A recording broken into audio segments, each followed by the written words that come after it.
আমের মরশুম চলে যাওয়ার আগেই এই খুব সুস্বাদু ম্যাঙ্গো ওটস স্মুদিটা আপনারা বাড়িতে একবার নিশ্চয়ই বানিয়ে নিন। আমি সুমির রান্নাঘরে আপনাদের সবাইকে স্বাগত জানাচ্ছি। আমার আজকের রেসিপি ম্যাঙ্গো ওটস স্মুদি।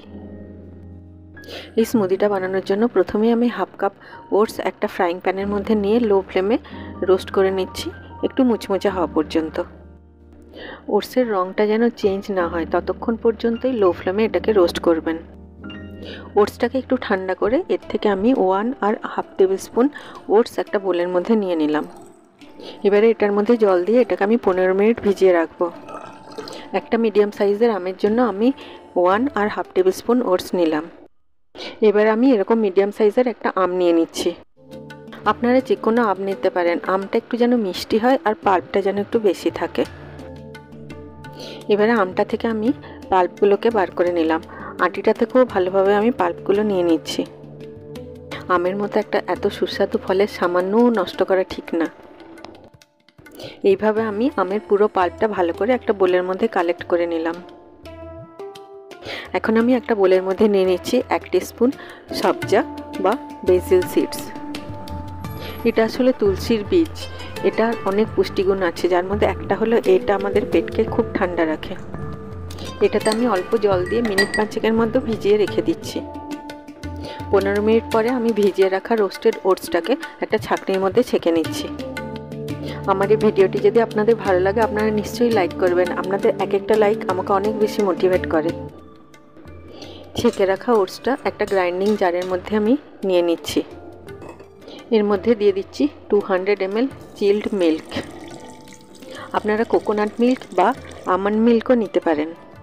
এই স্মুদিটা বানানোর বেশ কিছুক্ষণ আগে দুধটা আপনারা ফ্রিজারে রেখে বেশ ভালো করে ঠান্ডা করে নেবেন। এখন আমি এটার একটা স্মুথ পেস্ট বানিয়ে নিলাম। দেখুন এটা খুব ভালোভাবে গ্রাইন্ড হয়ে গেছে। এখন আমি এর মধ্যে অ্যাড করে দিচ্ছি ম্যাঙ্গো পাল্পটা। ওটসটাকে দুধের মধ্যে দিয়ে আগে একবার গ্রাইন্ড করে নেবেন, তারপরে ম্যাঙ্গো পাল্পটা দেবেন, নয়তো ওটসগুলো গোটা থেকে যাওয়ার সম্ভাবনা থাকে। দিয়ে দিচ্ছি 1 টেবিল স্পুন গুড়। আপনারা চিনিও দিতে পারেন। গুড় আমাদের হেলথের জন্য ভালো, সেই জন্য আমি গুড়টাই দিলাম। আমটা যদি খুব মিষ্টি হয় তাহলে এক্সট্রা মিষ্টি অ্যাড করার দরকার পড়বে না। এখন এটাকে আমি গ্রাইন্ড করে একটা স্মুথ পেস্ট বানিয়ে নিলাম।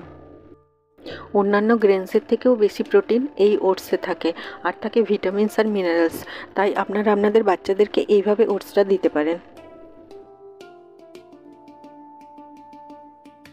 এই ম্যাঙ্গো ওটস স্মুদিটাকে সার্ভ করার জন্য আমি একটা লম্বা গ্লাস নিয়ে নিচ্ছি, আর তার মধ্যে প্রথমেই দিয়ে দিচ্ছি কিছুগুলো ছোট করে কেটে রাখা আমের পিস।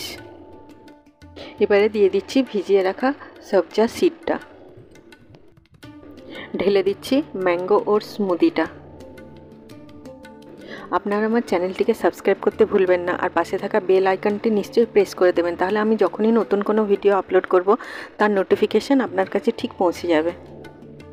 এই স্মুদিটাকে আমি কিছুগুলো ছোট করে কেটে রাখা আমের টুকরো দিয়ে গার্নিশ করে দিচ্ছি, আর তার উপরে দিয়ে দিচ্ছি কিছুটা সবজা সিডস। পুদিনা পাতা দিয়ে সাজিয়ে দিলাম। খাবার যখন দেখতে সুন্দর হয় খেতে যেন আরও ভালো লাগে, তাই না? প্রোটিন আর ক্যালসিয়ামে ভরপুর ম্যাঙ্গো ওটস স্মুদি তৈরি হয়ে গেল। সবাই খুব ভালো থাকবেন। আবার আপনাদের সাথে আমার দেখা হবে আমার নেক্সট ভিডিওতে। Take care.